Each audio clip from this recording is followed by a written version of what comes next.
आप सुन रहे हैं जगत गुरु तत्वदर्शी संत रामपाल जी महाराज द्वारा लिखित पुस्तक ज्ञान गंगा का पेज नंबर 23। परमेश्वर कबीर साहेब के असंख्य ब्रह्मांडों का लघु चित्र दिया गया है, जिसे आप पुस्तक में देख सकते हैं।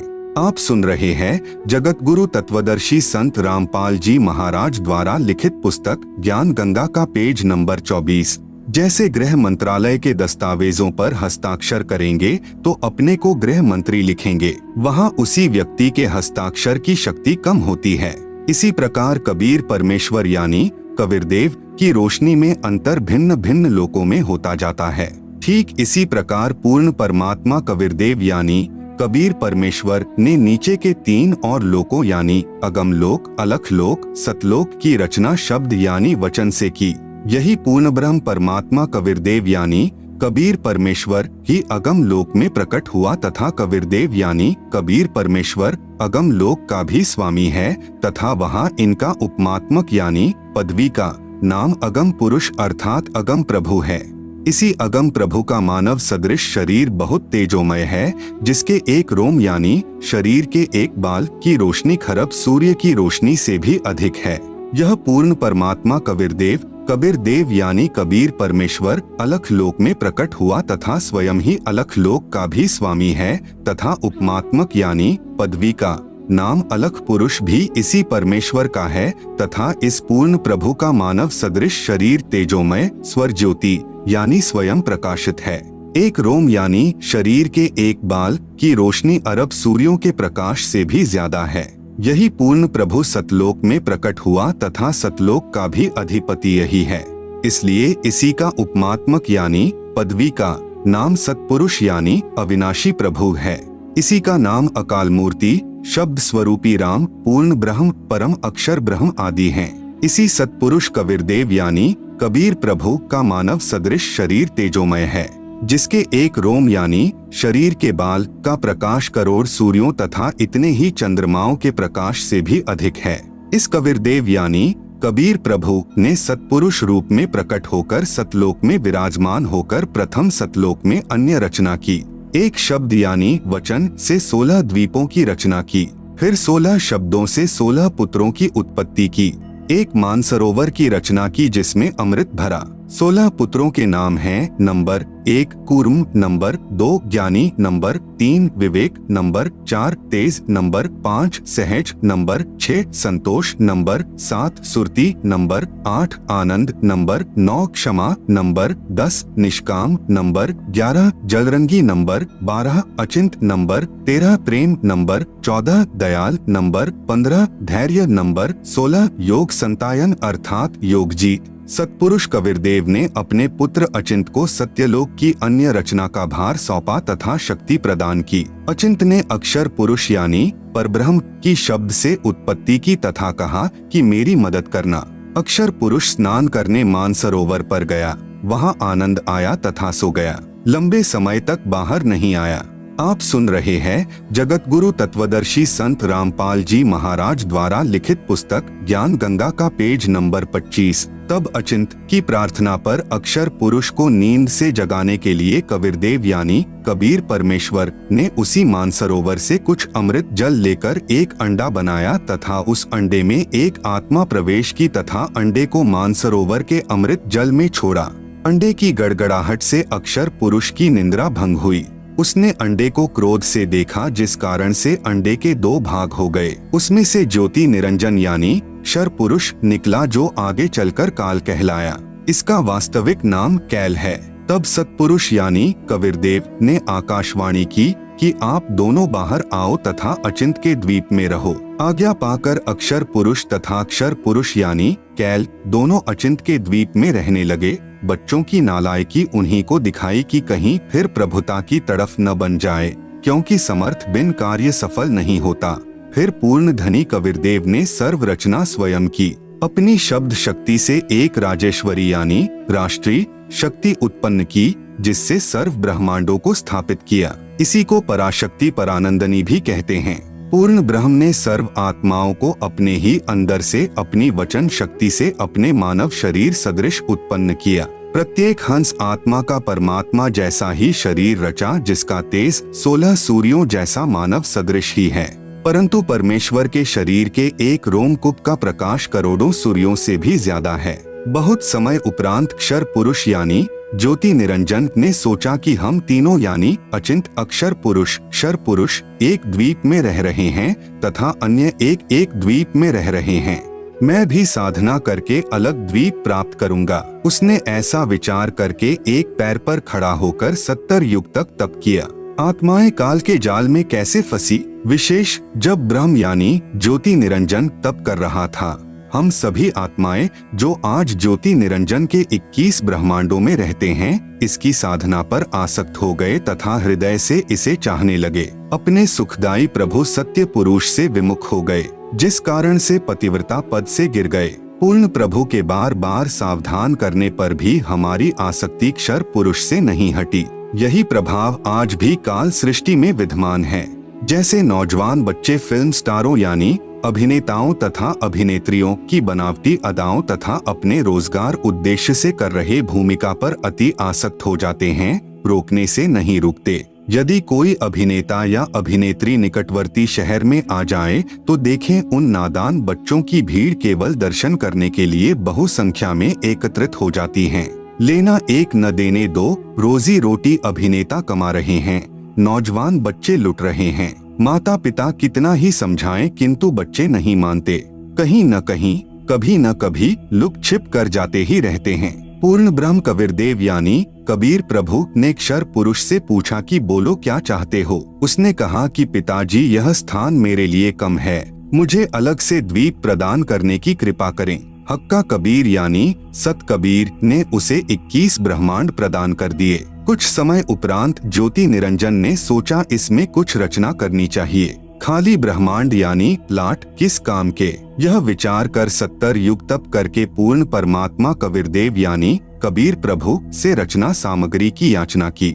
सतपुरुष ने उसे 3 गुण तथा 5 तत्व प्रदान कर दिए, जिससे ब्रह्म यानी ज्योति निरंजन ने अपने ब्रह्मांडों में कुछ रचना की। आप सुन रहे हैं जगत गुरु तत्वदर्शी संत रामपाल जी महाराज द्वारा लिखित पुस्तक ज्ञान गंगा का पेज नंबर 26। फिर सोचा कि इसमें जीव भी होने चाहिए, अकेले का दिल नहीं लगता। यह विचार करके 64 युग तक फिर तप किया। पूर्ण परमात्मा कबीर देव के पूछने पर बताया कि मुझे कुछ आत्मा दे दो, मेरा अकेले का दिल नहीं लग रहा।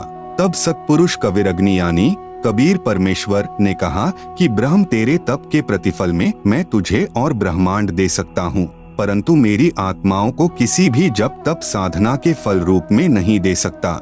हाँ, यदि कोई स्वेच्छा से तेरे साथ जाना चाहे तो वह जा सकता है।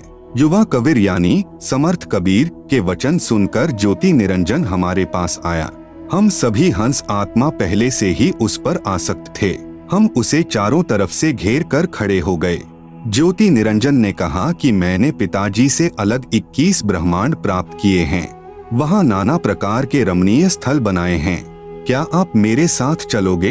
हम सभी हंसों ने जो आज 21 ब्रह्मांडों में परेशान हैं, कहा कि हम तैयार हैं, यदि पिताजी आज्ञा दें।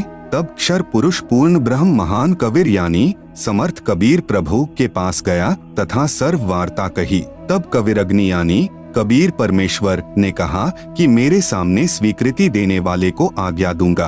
क्षर पुरुष तथा परम अक्षर पुरुष यानी कबीर मितौजा यानी कबीर अमित औजा यानी जिसकी शक्ति का कोई वार नहीं, वह कबीर दोनों हम सभी हंसात्माओं के पास आए। सत कबीर देव ने कहा कि जो हंस आत्मा ब्रह्म के साथ जाना चाहता है, हाथ ऊपर करके स्वीकृति दे। अपने पिता के सामने किसी की हिम्मत नहीं हुई, किसी ने स्वीकृति नहीं दी। बहुत समय तक सन्नाटा छाया रहा। तत्पश्चात एक हंस आत्मा ने साहस किया तथा कहा कि पिताजी, मैं जाना चाहता हूँ। फिर तो उसकी देखा देखी जो आज काल यानी ब्रह्म के 21 ब्रह्मांडों में फंसी हैं, हम सभी आत्माओं ने स्वीकृति दे दी। परमेश्वर कबीर जी ने ज्योति निरंजन से कहा कि आप अपने स्थान पर जाओ। जिन्होंने तेरे साथ जाने की स्वीकृति दी है, मैं उन सर्वहंस आत्माओं को आपके पास भेज दूंगा। ज्योति निरंजन अपने 21 ब्रह्मांडों में चला गया। उस समय तक यह 21 ब्रह्मांड सतलोक में ही थे। तत्पश्चात पूर्ण ब्रह्म ने सर्वप्रथम स्वीकृति देने वाले हंस को लड़की का रूप दिया, परंतु स्त्री इंद्री नहीं रची तथा सर्व आत्माओं को जिन्होंने ज्योति निरंजन यानी ब्रह्म के साथ जाने की सहमति दी थी, उस लड़की के शरीर में प्रवेश कर दिया तथा उसका नाम आष्ट्रा यानी आदि माया प्रकृति देवी दुर्गा पड़ा तथा सत्य पुरुष ने कहा कि पुत्री मैंने तेरे को शब्द शक्ति प्रदान कर दी है, जितने जीव ब्रह्म कहे आप उत्पन्न कर देना। पूर्ण ब्रह्म कबीरदेव यानी कबीर साहेब अपने पुत्र सहज दास के द्वारा प्रकृति को क्षर पुरुष के पास भिजवा दिया। सहज दास जी ने ज्योति निरंजन को बताया कि पिताजी ने इस बहन के शरीर में उन सर्व आत्माओं को प्रवेश कर दिया है जिन्होंने आपके साथ जाने की सहमति व्यक्त की थी तथा इसको पिताजी ने वचन शक्ति प्रदान की है। आप जितने जीव चाहोगे प्रकृति अपने शब्द से उत्पन्न कर देगी।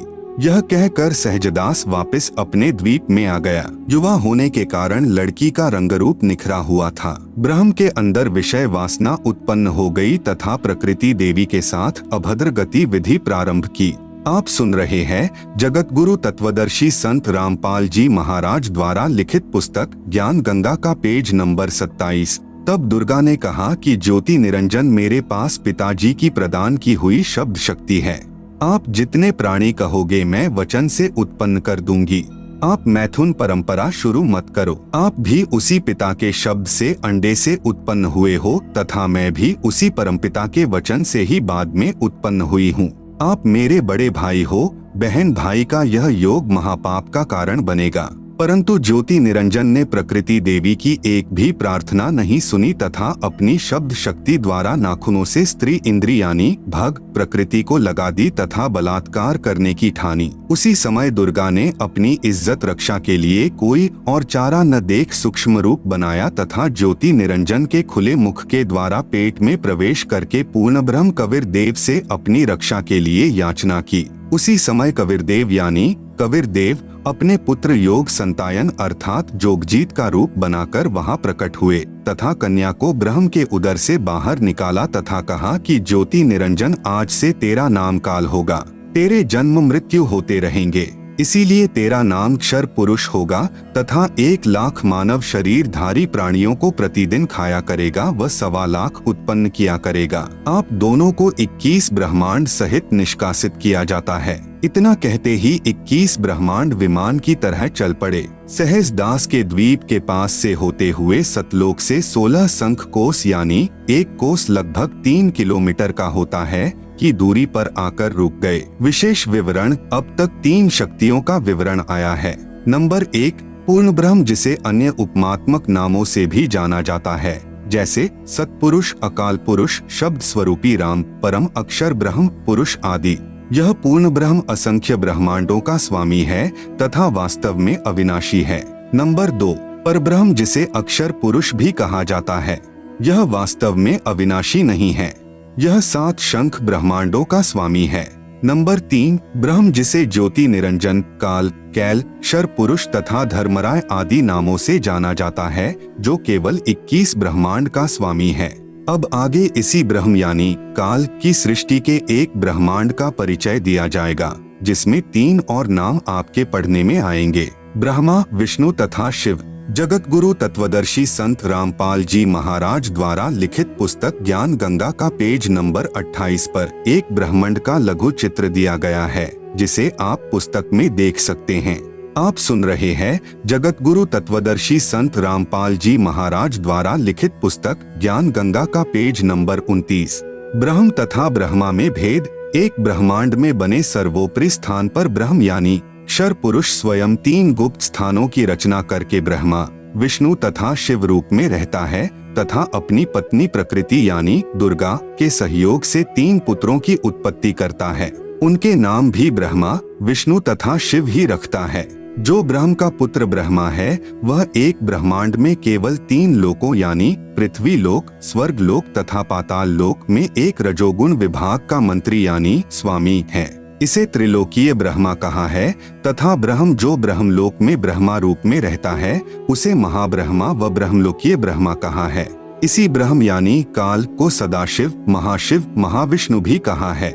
श्री विष्णु पुराण में प्रमाण चतुर्थ अंश अध्याय 1 पृष्ठ 230-231 पर श्री ब्रह्मा जी ने कहा, जिस अजन्मा सर्वमय विधाता परमेश्वर का आदि मध्य अंत स्वरूप स्वभाव और सार हम नहीं जान पाते। श्लोक 83। जो मेरा रूप धारण कर संसार की रचना करता है, स्थिति के समय जो पुरुष रूप है तथा जो रुद्र रूप से विश्व का ग्रास कर जाता है, अनंत रूप से संपूर्ण जगत को धारण करता है। श्लोक 86। श्री ब्रह्मा जी, श्री विष्णु जी व श्री शिव जी की उत्पत्ति काल यानी ब्रह्म ने प्रकृति यानी दुर्गा से कहा कि अब मेरा कौन क्या बिगाड़ेगा, मनमानी करूंगा। प्रकृति ने फिर प्रार्थना की कि आप कुछ शर्म करो। प्रथम तो आप मेरे बड़े भाई हो, क्योंकि उसी पूर्ण परमात्मा यानी कबीरदेव की वचन शक्ति से आपकी यानी ब्रह्म की अंडे से उत्पत्ति हुई तथा बाद में मेरी उत्पत्ति उसी परमेश्वर के वचन से हुई है। दूसरे, मैं आपके पेट से बाहर निकली हूँ, मैं आपकी बेटी हुई तथा आप मेरे पिता हुए। इन पवित्र नातों में बिगाड़ करना महापाप होगा। मेरे पास पिता की प्रदान की हुई शब्द शक्ति है। जितने प्राणी आप कहोगे मैं वचन से उत्पन्न कर दूंगी। ज्योति निरंजन ने दुर्गा की एक भी विनय नहीं सुनी तथा कहा कि मुझे जो सजा मिलनी थी मिल गई, मुझे सतलोक से निष्कासित कर दिया, अब मनमानी करूंगा। यह कहकर काल पुरुष यानी शर पुरुष ने प्रकृति के साथ जबरदस्ती शादी की तथा 3 पुत्रों यानी रजगुण युक्त ब्रह्मा जी, सतगुण युक्त विष्णु जी तथा तमगुण युक्त शिव शंकर जी की उत्पत्ति की। जवान होने तक तीनों पुत्रों को दुर्गा के द्वारा अचेत करवा देता है। फिर युवा होने पर श्री ब्रह्मा जी को कमल के फूल पर, श्री विष्णु जी को शेष नाग की शया पर तथा श्री शिव जी को कैलाश पर्वत पर सचेत करके इकट्ठे कर देता है। तत्पश्चात प्रकृति यानी दुर्गा ने इन तीनों का विवाह कर दिया जाता है।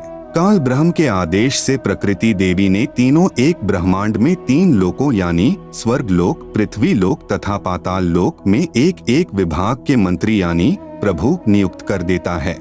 जैसे श्री ब्रह्मा जी को रजोगुण विभाग का तथा विष्णु जी को सत्तोगुण विभाग का तथा श्री शिव शंकर जी को तमोगुण विभाग का प्रभु बनाया तथा काल ब्रह्म स्वयं गुप्त यानी महाब्रह्मा, महाविष्णु, महाशिव रूप से मुख्य मंत्री पद को संभालता है। एक ब्रह्मांड में एक ब्रह्मलोक की रचना की है। आप सुन रहे हैं जगत गुरु तत्वदर्शी संत रामपाल जी महाराज द्वारा लिखित पुस्तक ज्ञान गंगा का पेज नंबर 30। उसी में 3 गुप्त स्थान बनाए हैं। एक रजोगुण प्रधान स्थान है जहाँ पर यह ब्रह्म यानी काल स्वयं महाब्रह्मा मुख्यमंत्री रूप में रहता है तथा अपनी पत्नी दुर्गा को महासावित्री रूप में रखता है। इन दोनों के संयोग से जो पुत्र इस स्थान पर उत्पन्न होता है वह स्वतः ही रजोगुणी बन जाता है। दूसरा स्थान सतोगुण प्रधान स्थान बनाया है। वहाँ पर यह क्षर पुरुष स्वयं महाविष्णु रूप बनाकर रहता है तथा अपनी पत्नी दुर्गा को महालक्ष्मी रूप में रखकर जो पुत्र उत्पन्न करता है उसका नाम विष्णु रखता है। वह बालक सतोगुण युक्त होता है तथा तीसरा इसी काल ने वहीं पर एक तमोगुण प्रधान क्षेत्र बनाया है। उसमें यह स्वयं सदाशिव रूप बनाकर रहता है तथा अपनी पत्नी दुर्गा को महापार्वती रूप में रखता है। इन दोनों के पति पत्नी व्यवहार से जो पुत्र उत्पन्न होता है उसका नाम शिव रख देते हैं तथा तमोगुण युक्त कर देते हैं। प्रमाण के लिए देखें पवित्र श्री शिव महापुराण विधवेश्वर संहिता पृष्ठ 24-26 जिसमें ब्रह्मा, विष्णु, रुद्र तथा महेश्वर से अन्य सदाशिव है तथा रुद्र संहिता अध्याय 6 तथा 7-9 पृष्ठ नंबर 100 से 105 तथा 110 पर अनुवाद करता श्री हनुमान प्रसाद पोद्दार गीता प्रेस गोरखपुर से प्रकाशित तथा पवित्र श्रीमद् देवी महापुराण तीसरा स्कंद अध्याय 1 से 5 पृष्ठ नंबर 114 से 123 तक गीता प्रेस गोरखपुर से प्रकाशित। अनुवादक श्री हनुमान प्रसाद पोद्दार चिमन लाल गोस्वामी। फिर इन्हीं को धोखे में रखकर अपने खाने के लिए जीवों की उत्पत्ति श्री ब्रह्मा जी द्वारा तथा स्थिति एक दूसरे को मोह ममता में रखकर काल जाल में रखना श्री विष्णु जी से तथा सहार, क्योंकि काल पुरुष को शापवश 1 लाख मानव शरीर धारी प्राणियों के सूक्ष्म शरीर से मैल निकाल कर खाना होता है। उसके लिए 21वें ब्रह्मांड में एक तप्तशिला है जो स्वतः गर्म रहती है। उस पर गर्म करके मैल पिघला कर खाता है। जीव मरते नहीं परंतु कष्ट असहनीय होता है। फिर प्राणियों को कर्म आधार पर अन्य शरीर प्रदान करता है। श्री शिव जी द्वारा करवाता है। जैसे किसी मकान में 3 कमरे बने हों, एक कमरे में अश्लील चित्र लगे हों, उस कमरे में जाते ही मन में वैसे ही मलिन विचार उत्पन्न हो जाते हैं। दूसरे कमरे में साधु संतों भक्तों के चित्र लगे हों तो मन में अच्छे विचार प्रभु का चिंतन ही बना रहता है।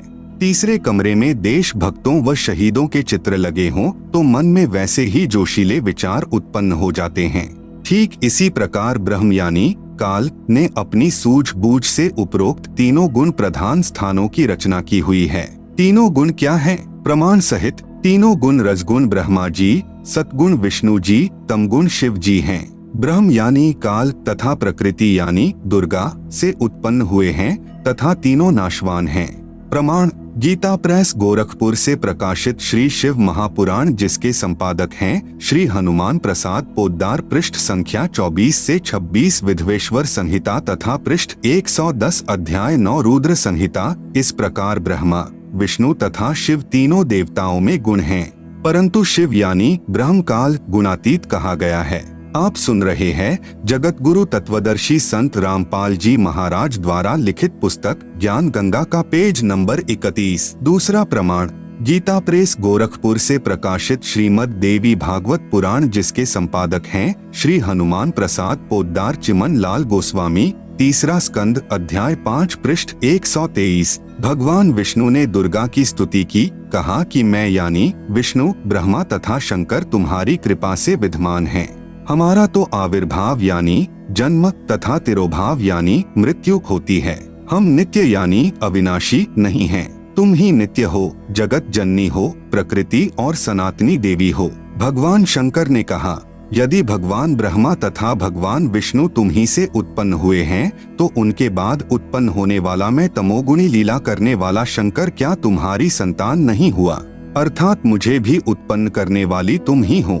इस संसार की सृष्टि स्थिति संहार में तुम्हारे गुण सदा सर्वदा हैं। इन्हीं तीनों गुणों से उत्पन्न हम ब्रह्मा विष्णु तथा शंकर नियमानुसार कार्य में तत्पर रहते हैं। उपरोक्त यह विवरण केवल हिंदी में अनुवादित श्री देवी महापुराण से है, जिसमें कुछ तथ्यों को छुपाया गया है। इसलिए यही प्रमाण देखें श्रीमद्देवी भागवत महापुराण सभाष्टिकम संहात्यम, खेमराज श्री कृष्ण दास प्रकाशन मुंबई। इसमें संस्कृत सहित हिंदी अनुवाद किया है। तीसरा स्कंद अध्याय 4 पृष्ठ 10 श्लोक 42। ब्रह्मा अहम ईश्वरः फिलते प्रभावात् सर्वे वयम जनियुता न यदा तु नित्याः के अन्ये सुराः शतमख प्रमुखाः च नित्या नित्या त्वमेव जननी प्रकृतिः पुराणा। हिंदी अनुवाद हे मात ब्रह्मा मैं तथा शिव तुम्हारे ही प्रभाव से जन्मवान हैं, नित्य नहीं हैं, अर्थात हम अविनाशी नहीं हैं। फिर अन्य इंद्रादि दूसरे देवता किस प्रकार नित्य हो सकते हैं? तुम ही अविनाशी हो, प्रकृति तथा सनातनी देवी हो। पृष्ठ 11-12 अध्याय 5 श्लोक 8। यदि दयार्द्रम्ना न सदाम्बिके कथमेहम विहितः च तमोगुणः कमलजश्च रजोगुण संभवः सुविहितः किमु सत्वगुणो हरियः। अनुवाद भगवान शंकर बोले, हे मात यदि हमारे ऊपर आप दयायुक्त हो तो मुझे तमोगुण क्यों बनाया? कमल से उत्पन्न ब्रह्मा को रजोगुण किस लिए बनाया तथा विष्णु को सतगुण क्यों बनाया? अर्थात जीवों के जन्म मृत्यु रूपी दुष्कर्म में क्यों लगाया? श्लोक 12। रमे से स्वप्तिम पुरुषम सदा तव गतिम न ही वह विद्म शिवे। हिंदी अपने पति पुरुष अर्थात काल भगवान के साथ सदा भोग विलास करती रहती हो, आपकी गति कोई नहीं जानता। निष्कर्ष उपरोक्त प्रमाणों से प्रमाणित हुआ कि रजगुण ब्रह्मा, सतगुण विष्णु तथा तमगुण शिव है, ये तीनों नाशवान है। दुर्गा का पति ब्रह्म यानी काल है, यह उसके साथ भोग विलास करता है। यह भी सिद्ध हुआ कि दुर्गा तथा ब्रह्म यानी काल भी साकार हैं। ब्रह्म यानी काल की अव्यक्त रहने की प्रतिज्ञा। सूक्ष्म वेद से शेष सृष्टि रचना। तीनों पुत्रों की उत्पत्ति के पश्चात ब्रह्म ने अपनी पत्नी दुर्गा यानी प्रकृति से कहा, मैं प्रतिज्ञा करता हूँ कि भविष्य में मैं किसी को अपने वास्तविक रूप में दर्शन नहीं दूंगा। आप सुन रहे हैं जगत गुरु तत्वदर्शी संत रामपाल जी महाराज द्वारा लिखित पुस्तक ज्ञान गंगा का पेज नंबर 32। जिस कारण से मैं अव्यक्त माना जाऊंगा। दुर्गा से कहा कि आप मेरा भेद किसी को मत देना, मैं गुप्त रहूंगा। दुर्गा ने पूछा कि क्या आप अपने पुत्रों को भी दर्शन नहीं दोगे? ब्रह्म ने कहा, मैं अपने पुत्रों को तथा अन्य को किसी भी साधना से दर्शन नहीं दूंगा। यह मेरा अटल नियम रहेगा। दुर्गा ने कहा, यह तो आपका उत्तम नियम नहीं है जो आप अपनी संतान से भी छुपे रहोगे। तब काल ने कहा, दुर्गा मेरी विवशता है, मुझे 1,00,000 मानव शरीरधारी प्राणियों का आहार करने का श्राप लगा है। यदि मेरे पुत्रों यानी ब्रह्मा, विष्णु, महेश को पता लग गया तो ये उत्पत्ति, स्थिति तथा संहार का कार्य नहीं करेंगे। इसलिए यह मेरा अनुत्तम नियम सदा रहेगा। जब ये तीनों कुछ बड़े हो जाएं, तो इन्हें अचेत कर देना, मेरे विषय में नहीं बताना, नहीं तो मैं तुझे भी दंड दूंगा। दुर्गा इस डर के मारे वास्तविकता नहीं बताती।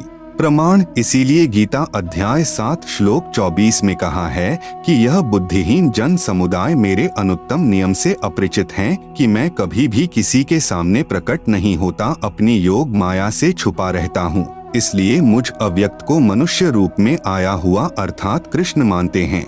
अबुद्धयः यानी बुद्धिहीन, मम यानी मेरे, अनुत्तमम यानी अनुत्तम अर्थात घटिया, अव्ययम यानी अविनाशी, परम भावम यानी विशेष भाव को, अजानन्तः यानी न जानते हुए, माम अव्यक्तम यानी मुझ अव्यक्त को, व्यक्तिम यानी मनुष्य रूप में, आपन्नम यानी आया, मन्यन्ते यानी मानते हैं अर्थात मैं कृष्ण नहीं हूँ। गीता अध्याय 7 श्लोक 24, गीता अध्याय 11 श्लोक 47 तथा 48 में कहा है कि यह मेरा वास्तविक काल रूप है। इसके दर्शन अर्थात ब्रह्म प्राप्ति न वेदों में वर्णित विधि से, न जप से, न तप से तथा न किसी क्रिया से हो सकती है। जब तीनों बच्चे युवा हो गए तब माता भवानी यानी प्रकृति अष्टंगी ने कहा कि तुम सागर मंथन करो। प्रथम बार सागर मंथन किया तो ज्योति निरंजन ने अपने श्वासों द्वारा 4 वेद उत्पन्न किए। उनको गुप्त वाणी द्वारा आज्ञा दी कि सागर में निवास करो। 4 वेद निकले वह ब्रह्मा ने लिए।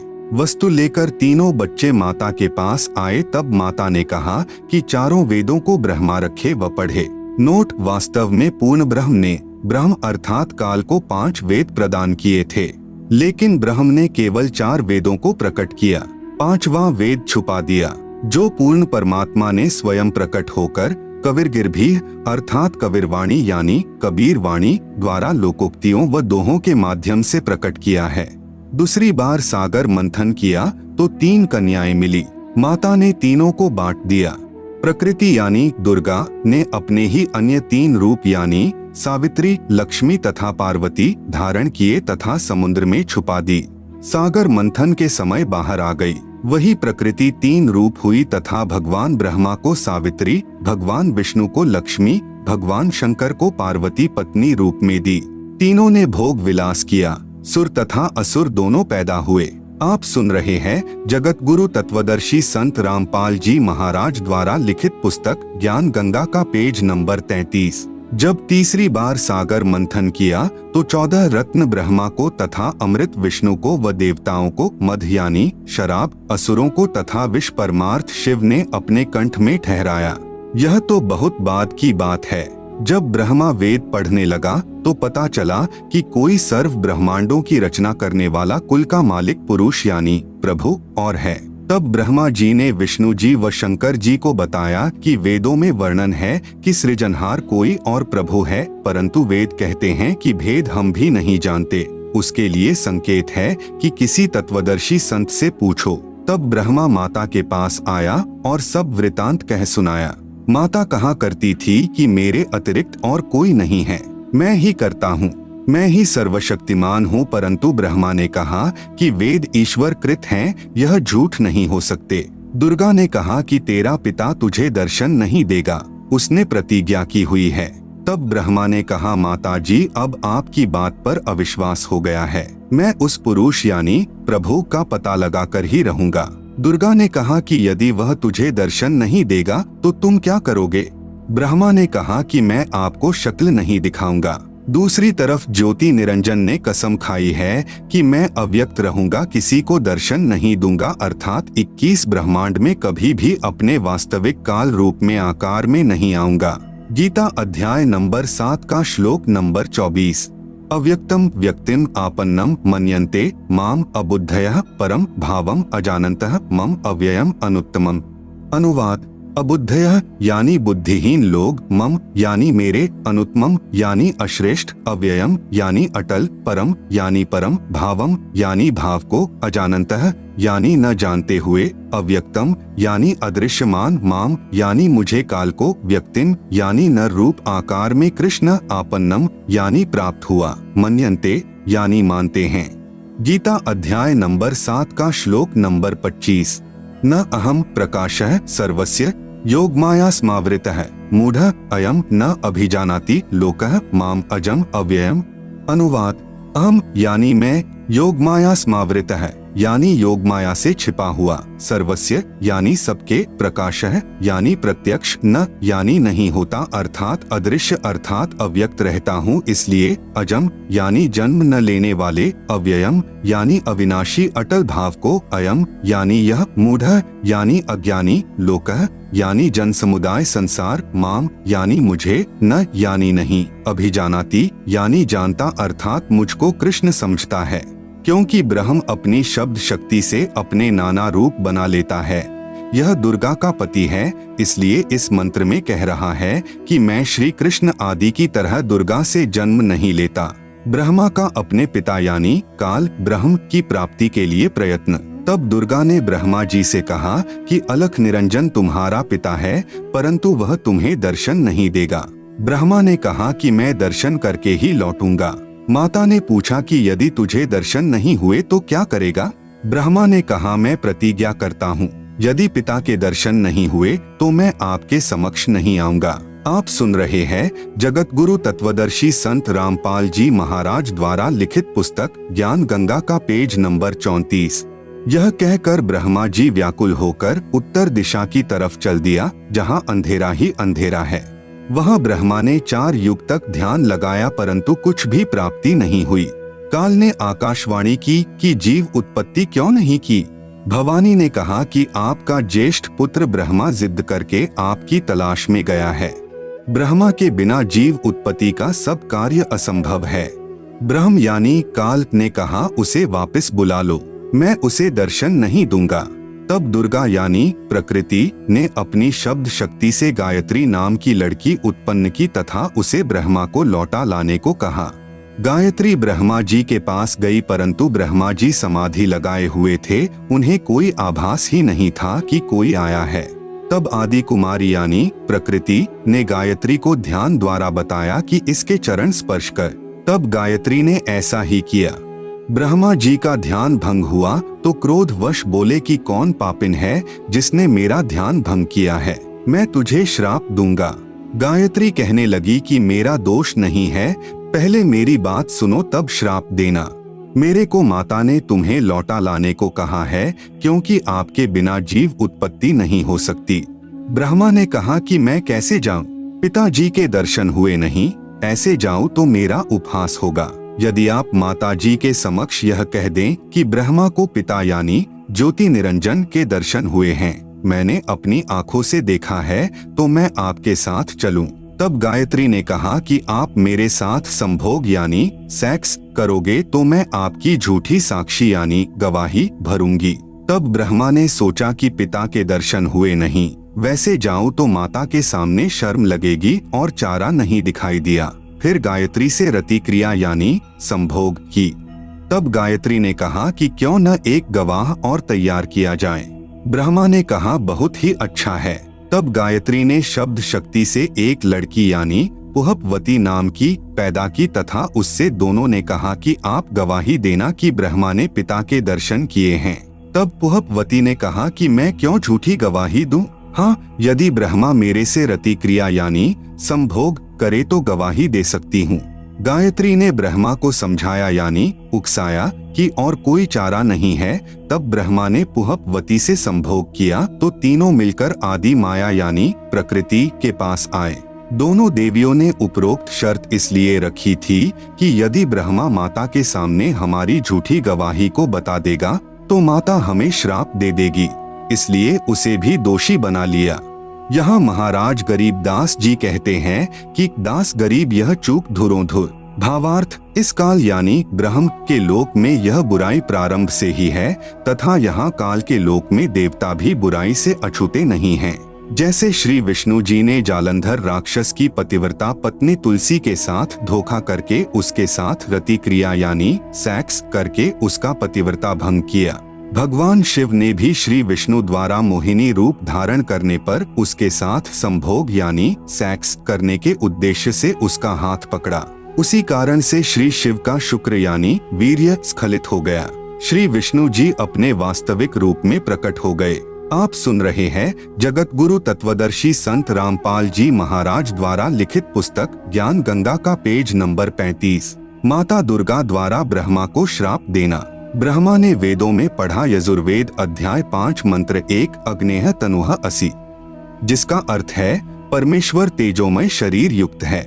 विष्णवे त्वा सोमस्य तनुह असि, अर्थ है सर्व का पालन करने के लिए उस अविनाशी परमात्मा का शरीर है। इसलिए ब्रह्मा ने उन दोनों स्त्रियों को समझा दिया था कि तुम कहना कि परमात्मा मानव सदृश तेजोमय शरीर युक्त है। तब माता ने ब्रह्मा से पूछा, क्या तुझे तेरे पिता के दर्शन हुए? ब्रह्मा ने कहा, हाँ मुझे पिता के दर्शन हुए हैं, वह मनुष्य सदृश तेजोमय शरीर युक्त है। दुर्गा ने कहा, साक्षी बता।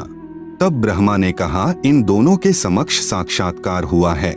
देवी ने उन दोनों लड़कियों से पूछा, क्या तुम्हारे सामने ब्रह्म का साक्षात्कार हुआ है? तब दोनों ने कहा कि हाँ, हमने अपनी आंखों से देखा है। फिर भवानी यानी प्रकृति को संशय हुआ कि मुझे तो ब्रह्म ने कहा था कि मैं किसी को दर्शन नहीं दूंगा, परंतु ये कहते हैं कि दर्शन हुए हैं। तब अष्टंगी ने ध्यान लगाया और काल ज्योति निरंजन से पूछा कि यह क्या कहानी है। ज्योति निरंजन जी ने कहा कि ये तीनों झूठ बोल रहे हैं। तब माता ने कहा, तुम झूठ बोल रहे हो। आकाशवाणी हुई है कि इन्हें कोई दर्शन नहीं हुए। यह बात सुनकर ब्रह्मा ने कहा कि माता जी, मैं सौगंध खाकर पिता की तलाश करने गया था, परंतु पिता यानी ब्रह्म के दर्शन हुए नहीं। आपके पास आने में शर्म लग रही थी, इसलिए हमने झूठ बोल दिया। तब माता यानी दुर्गा ने कहा कि अब मैं तुम्हें श्राप देती हूँ। ब्रह्मा को श्राप, तेरी पूजा जग में नहीं होगी। आगे तेरे वंशज होंगे, वे बहुत पाखंड करेंगे, झूठी बात बनाकर जग को ठगेंगे। ऊपर से तो कर्म कांड करते दिखाई देंगे, अंदर से विकार करेंगे। कथा पुराणों को पढ़कर सुनाया करेंगे, स्वयं को ज्ञान नहीं होगा कि सद्ग्रंथों में वास्तविकता क्या है। फिर भी मानवश तथा धन प्राप्ति के लिए गुरु बनकर अनुयायियों को लोकवेद यानी शास्त्र विरुद्ध दंत कथा सुनाया करेंगे। देवी देवों की पूजा करके तथा करवा के दूसरों की निंदा करके कष्ट पर कष्ट उठाएंगे। जो उनके अनुयायी होंगे उनको परमार्थ नहीं बताएंगे, दक्षिणा के लिए जगत को गुमराह करते रहेंगे। अपने आप को सबसे श्रेष्ठ मानेंगे, दूसरों को नीचा समझेंगे। जब माता के मुख से यह सुना तो ब्रह्मा मूर्छित होकर जमीन पर गिर गया। बहुत समय उपरांत होश में आया। गायत्री को श्राप, तेरे कई सांड पति होंगे, तू मृतलोक में गाय बनेगी। पुहपवती को श्राप, तेरी जगह गंदगी में होगी, तेरे फूलों को कोई पूजा में नहीं लाएगा। इस झूठी गवाही के कारण तुझे यह नरक भोगना होगा। तेरा नाम केवड़ा केतकी होगा। हरियाणा में कुसोंधी कहते हैं। यह गंदगी यानी कुर्डियों वाली जगह पर होती है। इस प्रकार तीनों को श्राप देकर माता भवानी बहुत पछताई। आप सुन रहे हैं जगत गुरु तत्वदर्शी संत रामपाल जी महाराज द्वारा लिखित पुस्तक ज्ञान गंगा का पेज नंबर 36। इस प्रकार पहले तो जीव बिना सोचे मन यानी काल निरंजन के प्रभाव से गलत कार्य कर देता है, परंतु जब आत्मा यानी सत्पुरुष अंश के प्रभाव से उसे ज्ञान होता है तो पीछे पछताना पड़ता है। जिस प्रकार माता पिता अपने बच्चों को छोटी सी गलती के कारण ताड़ते हैं क्रोधवश होकर, परंतु बाद में बहुत पछताते हैं, यही प्रक्रिया मन यानी काल निरंजन के प्रभाव से सर्व जीवों में क्रियावान हो रही है। हाँ, यहाँ एक बात विशेष है कि निरंजन यानी काल ब्रह्म ने भी अपना कानून बना रखा है कि यदि कोई जीव किसी दुर्बल जीव को सताएगा तो उसे उसका बदला देना पड़ेगा। जब आदि भवानी यानी प्रकृति अष्टंगी ने ब्रह्मा, गायत्री व पुहपवती को श्राप दिया तो अलख निरंजन यानी ब्रह्मकाल ने कहा कि हे भवानी यानी प्रकृति अष्टंगी, यह आपने अच्छा नहीं किया। अब मैं यानी निरंजन आपको श्राप देता हूँ कि द्वापर युग में तेरे भी 5 पति होंगे। द्रौपदी ही आदिमाया का अवतार हुई है। जब यह आकाशवाणी सुनी तो आदि माया ने कहा कि हे ज्योति निरंजन यानी काल, मैं तेरे वश पड़ी हूँ, जो चाहे सो कर ले। सृष्टि रचना में दुर्गा जी के अन्य नामों का बार बार लिखने का उद्देश्य है कि पुराणों, गीता तथा वेदों में प्रमाण देखते समय भ्रम उत्पन्न नहीं होगा। जैसे गीता अध्याय 14 श्लोक 3-4 में काल ब्रह्म ने कहा है कि प्रकृति तो गर्भ धारण करने वाली सब जीवों की माता है, मैं उसके गर्भ में बीज स्थापित करने वाला पिता हूँ।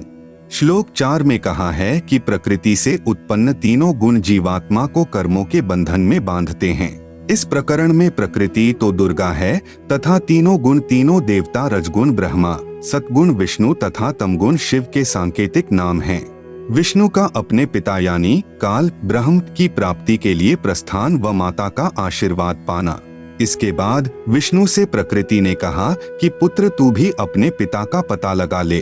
तब विष्णु अपने पिताजी काल यानी ब्रह्म का पता करते करते पाताल लोक में चले गए, जहाँ शेषनाग था।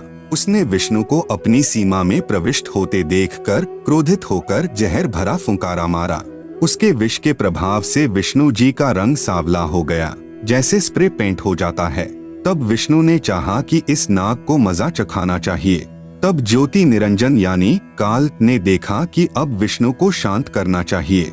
तब आकाशवाणी हुई कि विष्णु, अब तू अपनी माता जी के पास जा और सत्य सत्य सारा विवरण बता देना तथा जो कष्ट आपको शेषनाग से हुआ है, इसका प्रतिशोध द्वापर युग में लेना। द्वापर युग में आप यानी विष्णु तो कृष्ण अवतार धारण करोगे और कालीदह में कालिंद्री नामक नाग शेषनाग का अवतार होगा। ऊंच होई के नीच सतावे ताकर ओएल यानी बदला मोही सो पावे, जो जीव देई पीर पुनि काहू हम पुनि ओएल दिवावेता हूँ। तब विष्णु जी माता जी के पास आए तथा सत्य सत्य कह दिया कि मुझे पिता के दर्शन नहीं हुए। आप सुन रहे हैं जगत गुरु तत्वदर्शी संत रामपाल जी महाराज द्वारा लिखित पुस्तक ज्ञान गंगा का पेज नंबर 37। इस बात से माता यानी प्रकृति बहुत प्रसन्न हुई और कहा कि पुत्र तू सत्यवादी है। अब मैं अपनी शक्ति से तेरे पिता से मिलाती हूँ तथा तेरे मन का संशय खत्म करती हूँ। कबीर देख पुत्र तो ही पिता भीटाऊ, तोरे मन का धोखा मिटाऊ। मन स्वरूप करता कह जानो, मनते दूजा और न मानो। स्वर्ग पाताल दौर मन केरा, मन अस्थिर मन अह अनेरा। निरंकार मन ही को कहिए, मन की आस निश दिन रहिए। देखूं पलटी शून्य मह ज्योति, जहाँ पर झिलमिल झालर होती। इस प्रकार माता यानी अष्टंगी प्रकृति ने विष्णु से कहा कि मन ही जग का करता है, यही ज्योति निरंजन है। ध्यान में जो 1000 ज्योतियां नजर आती हैं, वही उसका रूप है। जो शंख घंटा आदि का बाजा सुना, यह महास्वर्ग में निरंजन का ही बज रहा है। तब माता यानी अष्टंगी प्रकृति ने कहा कि हे पुत्र, तुम सब देवों के सरताज हो और तेरी हर कामना व कार्य मैं पूर्ण करूंगी। तेरी पूजा सर्व जग में होगी। आपने मुझे सच सच बताया है। काल के 21 ब्रह्मांडों के प्राणियों की विशेष आदत है कि अपनी व्यर्थ महिमा बनाता है। जैसे दुर्गा जी श्री विष्णु जी को कह रही है कि तेरी पूजा जग में होगी। मैंने तुझे तेरे पिता के दर्शन करा दिए। दुर्गा ने केवल प्रकाश दिखाकर श्री विष्णु जी को बहका दिया। श्री विष्णु जी भी प्रभु की यही स्थिति अपने अनुयायियों को समझाने लगे कि परमात्मा का केवल प्रकाश दिखाई देता है, परमात्मा निराकार है। इसके बाद आदि भवानी रुद्र यानी महेश जी के पास गई तथा कहा कि महेश तू भी कर ले अपने पिता की खोज। तेरे दोनों भाइयों को तो तुम्हारे पिता के दर्शन नहीं हुए, उनको जो देना था वह प्रदान कर दिया है। अब आप मांगो जो मांगना है। तब महेश ने कहा कि हे जननी, मेरे दोनों बड़े भाइयों को पिता के दर्शन नहीं हुए, फिर प्रयत्न करना व्यर्थ है। कृपा मुझे ऐसा वर दो कि मैं अमर यानी मृत्युंजय हो जाऊं। तब माता ने कहा कि यह मैं नहीं कर सकती। हाँ, युक्ति बता सकती हूँ जिससे तेरी आयु सबसे लंबी बनी रहेगी। विधि योग समाधि है, इसलिए महादेव जी ज्यादातर समाधि में ही रहते हैं। इस प्रकार माता यानी अष्टंगी प्रकृति ने तीनों पुत्रों को विभाग बांट दिए। भगवान ब्रह्मा जी को काल लोक में 184 के चोले यानी शरीर रचने यानी बनाने का अर्थात रजोगुण प्रभावित करके संतान उत्पत्ति के लिए विवश करके जीव उत्पत्ति कराने का विभाग प्रदान किया। भगवान विष्णु जी को इन जीवों के पालन पोषण कर्मानुसार करने तथा मोह ममता उत्पन्न करके स्थिति बनाए रखने का विभाग दिया। भगवान शिव शंकर यानी महादेव को संहार करने का विभाग प्रदान किया, क्योंकि इनके पिता निरंजन को 1 लाख मानव शरीरधारी जीव प्रतिदिन खाने पड़ते हैं। यहाँ पर मन में एक प्रश्न उत्पन्न होगा कि ब्रह्मा, विष्णु तथा शंकर जी से उत्पत्ति, स्थिति और संहार कैसे होता है। ये तीनों अपने अपने लोक में रहते हैं। जैसे आजकल संचार प्रणाली को चलाने के लिए उपग्रहों को ऊपर आसमान में छोड़ा जाता है। आप सुन रहे हैं जगत गुरु तत्वदर्शी संत रामपाल जी महाराज द्वारा लिखित पुस्तक ज्ञान गंगा का पेज नंबर 38, और वे नीचे पृथ्वी पर संचार प्रणाली को चलाते हैं। ठीक इसी प्रकार ये तीनों देव जहाँ भी रहते हैं, इनके शरीर से निकलने वाले सूक्ष्म गुण की तरंगे तीनों लोकों में अपने आप हर प्राणी पर प्रभाव बनाए रहती है। उपरोक्त विवरण एक ब्रह्मांड में ब्रह्म यानी काल की रचना का है। ऐसे क्षर पुरुष यानी काल के 21 ब्रह्मांड हैं, परंतु क्षर पुरुष यानी काल स्वयं व्यक्त अर्थात वास्तविक शरीर रूप में सबके सामने नहीं आता। उसी को प्राप्त करने के लिए तीनों देवों यानी ब्रह्मा जी, विष्णु जी, शिव जी को वेदों में वर्णित विधि अनुसार भरसक साधना करने पर भी ब्रह्म यानी काल के दर्शन नहीं हुए। बाद में ऋषियों ने वेदों को पढ़ा। उसमें लिखा है कि अग्नेय तनूर असि, पवित्र यजुर्वेद अध्याय 1 मंत्र 15 परमेश्वर सशरीर है, तथा पवित्र यजुर्वेद अध्याय 5 मंत्र 1 में लिखा है कि अग्नेय तनूर असि विष्णवे त्वा सोमस्य तनूर असि। इस मंत्र में 2 बार वेद गवाही दे रहा है कि सर्वव्यापक सर्वपालन करता सत्पुरुष सशरीर है। पवित्र यजुर्वेद अध्याय 40 मंत्र 8 में कहा है कि कबीर मनीषी यानी जिस परमेश्वर की सर्व प्राणियों को चाह है, वह कबीर अर्थात कबीर है। उसका शरीर बिना नाड़ी यानी अस्नाविरम का है। शुक्रम यानी वीर्य से बनी 5 तत्व से बनी भौतिक अकायम यानी काया रहित है। वह सर्व का मालिक सर्वोपरि सत्यलोक में विराजमान है। उस परमेश्वर का तेजपुंज का स्वर ज्योति यानी स्वयं प्रकाशित शरीर है, जो शब्द रूप अर्थात अविनाशी है। वही कबीरदेव यानी कबीर परमेश्वर है, जो सर्व ब्रह्मांडों की रचना करने वाला विधाता यानी सर्व ब्रह्मांडों का रचनहार, स्वयंभूः यानी स्वयं प्रकट होने वाला, यथा तथ्य अर्थान यानी वास्तव में, शाश्वत यानी अविनाशी है। गीता अध्याय 15 श्लोक 17 में भी प्रमाण है। भावार्थ है कि पूर्ण ब्रह्म का शरीर का नाम कबीर यानी कबीरदेव है। उस परमेश्वर का शरीर नूर तत्व से बना है। परमात्मा का शरीर अति सूक्ष्म है, जो उस साधक को दिखाई देता है जिसकी दिव्य दृष्टि खुल चुकी है। इस प्रकार जीव का भी सूक्ष्म शरीर है, जिसके ऊपर 5 तत्व का खोल यानी कवर अर्थात 5 तत्व की काया चढ़ी होती है, जो माता पिता के संयोग से शुक्रम यानी वीर्य से बनी है। शरीर त्यागने के पश्चात भी जीव का सूक्ष्म शरीर साथ रहता है। वह शरीर उसी साधक को दिखाई देता है जिसकी दिव्य दृष्टि खुल चुकी है। इस प्रकार परमात्मा व जीव की स्थिति को समझें। वेदों में ओम नाम के स्मरण का प्रमाण है, जो केवल ब्रह्म साधना है। इस उद्देश्य से ओम नाम के जाप को पूर्ण ब्रह्म का मानकर ऋषियों ने भी हजारों वर्ष हठ योग करके यानी समाधि लगाकर प्रभु प्राप्ति की चेष्टा की, परंतु प्रभु दर्शन नहीं हुए। सिद्धियां प्राप्त हो गई। उन्हीं सिद्धि रूपी खिलौनों से खेलकर ऋषि भी जन्म मृत्यु के चक्र में ही रह गए तथा अपने अनुभव के शास्त्रों में परमात्मा को निराकार लिख दिया। ब्रह्म यानी काल ने कसम खाई है कि मैं अपने वास्तविक रूप में किसी को दर्शन नहीं दूंगा, मुझे अव्यक्त जाना करेंगे। अव्यक्त का भावार्थ है कि कोई आकार में है, परंतु व्यक्तिगत रूप से स्थूल रूप में दर्शन नहीं देता। जैसे आकाश में बादल छा जाने पर दिन के समय सूर्य अदृश्य हो जाता है, वह दृश्यमान नहीं है। आप सुन रहे हैं जगत गुरु तत्वदर्शी संत रामपाल जी महाराज द्वारा लिखित पुस्तक ज्ञान गंगा का पेज नंबर 39। परंतु वास्तव में बादलों के पार ज्यों का त्यों है। इस अवस्था को अव्यक्त कहते हैं। प्रमाण के लिए गीता अध्याय 7 श्लोक 24, 25 अध्याय 11 श्लोक 48 तथा 32। पवित्र गीता जी बोलने वाला ब्रह्म यानी काल श्री कृष्ण जी के शरीर में प्रेतवत प्रवेश करके कह रहा है कि अर्जुन, मैं बढ़ा हुआ काल हूँ और सर्व को खाने के लिए आया हूँ। गीता अध्याय 11 का श्लोक नंबर 32, यह मेरा वास्तविक रूप है। इसको तेरे अतिरिक्त न तो कोई पहले देख सका तथा न कोई आगे देख सकता है, अर्थात वेदों में वर्णित यज्ञ, जप, तप तथा ओम नाम आदि की विधि से मेरे इस वास्तविक स्वरूप के दर्शन नहीं हो सकते। गीता अध्याय 11 श्लोक नंबर 48। मैं कृष्ण नहीं हूँ।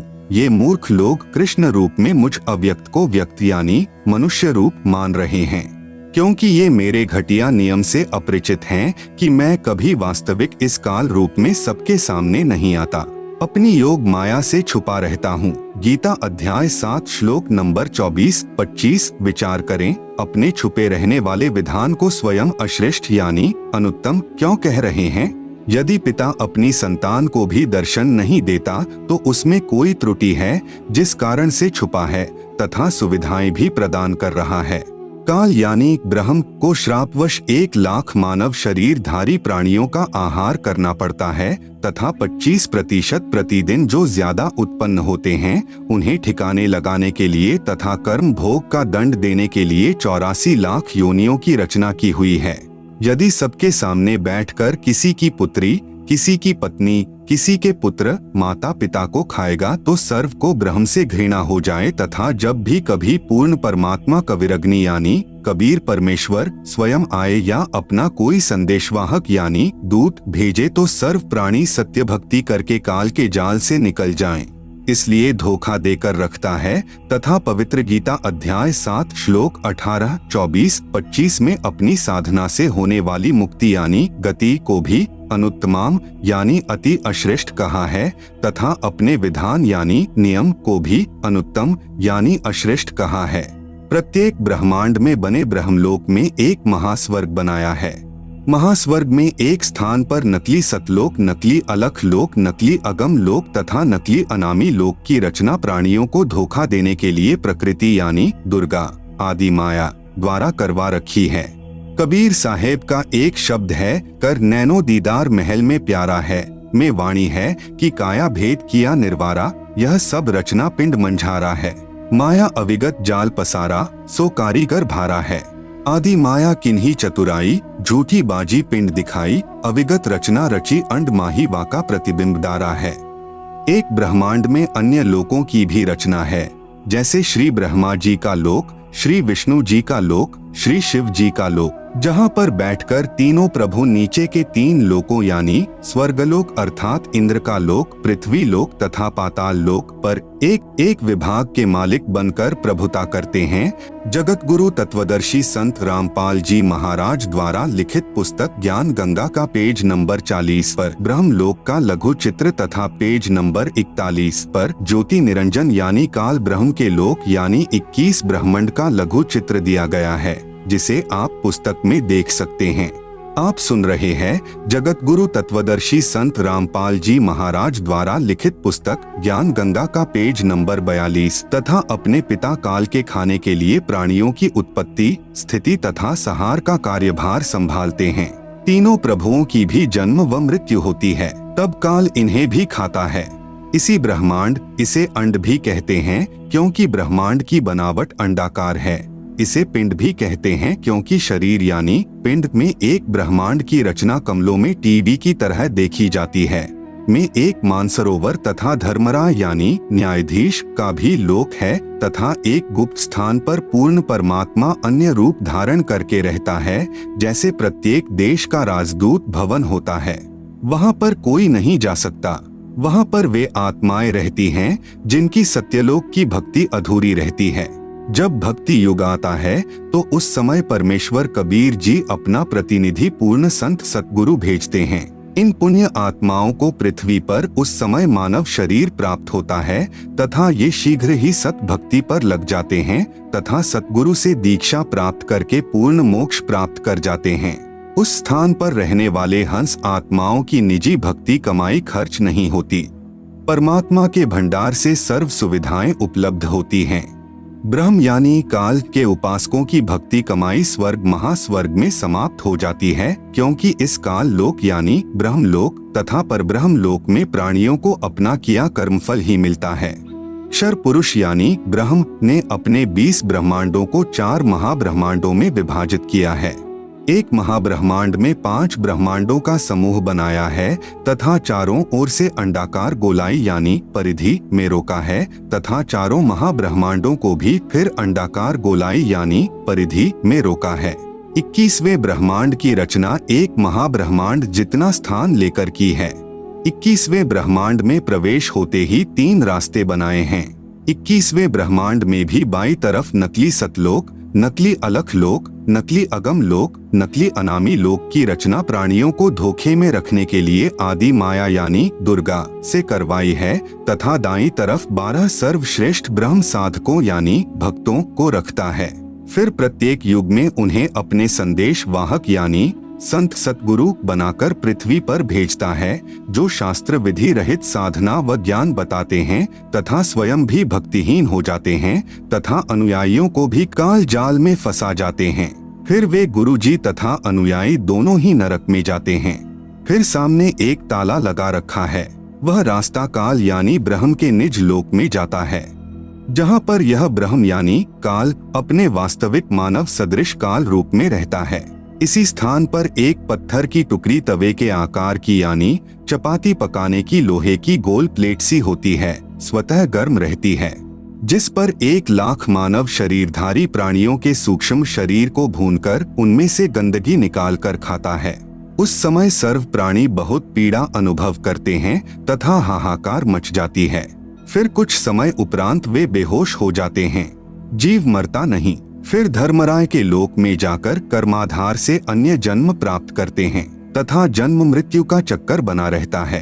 आप सुन रहे हैं जगत गुरु तत्वदर्शी संत रामपाल जी महाराज द्वारा लिखित पुस्तक ज्ञान गंगा का पेज नंबर 43। उपरोक्त सामने लगा ताला ब्रह्म यानी काल केवल अपने आहार वाले प्राणियों के लिए कुछ क्षण के लिए खोलता है। पूर्ण परमात्मा के सत्य नाम व सार नाम से यह ताला स्वयं खुल जाता है। ऐसे काल का जाल पूर्ण परमात्मा कबीरदेव यानी कबीर साहेब ने स्वयं ही अपने निजी भक्त धर्मदास जी को समझाया।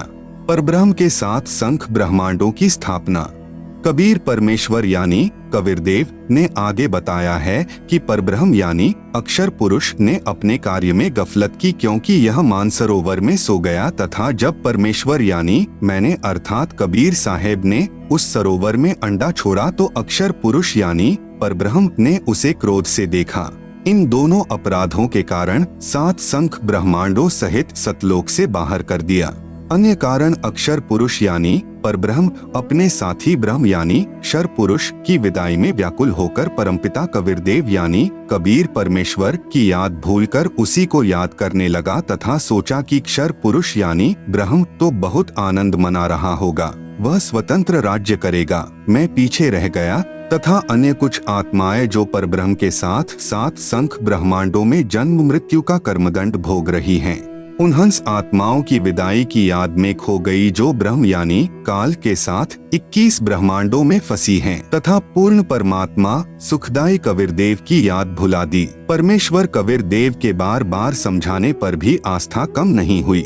परब्रह्म यानी अक्षर पुरुष ने सोचा कि मैं भी अलग स्थान प्राप्त करूं तो अच्छा रहे। यह सोचकर राज्य प्राप्ति की इच्छा से सारनाम का जाप प्रारंभ कर दिया।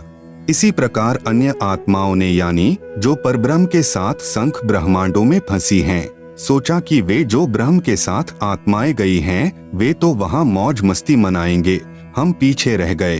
परब्रह्म के मन में यह धारणा बनी कि क्षर पुरुष अलग होकर बहुत सुखी होगा।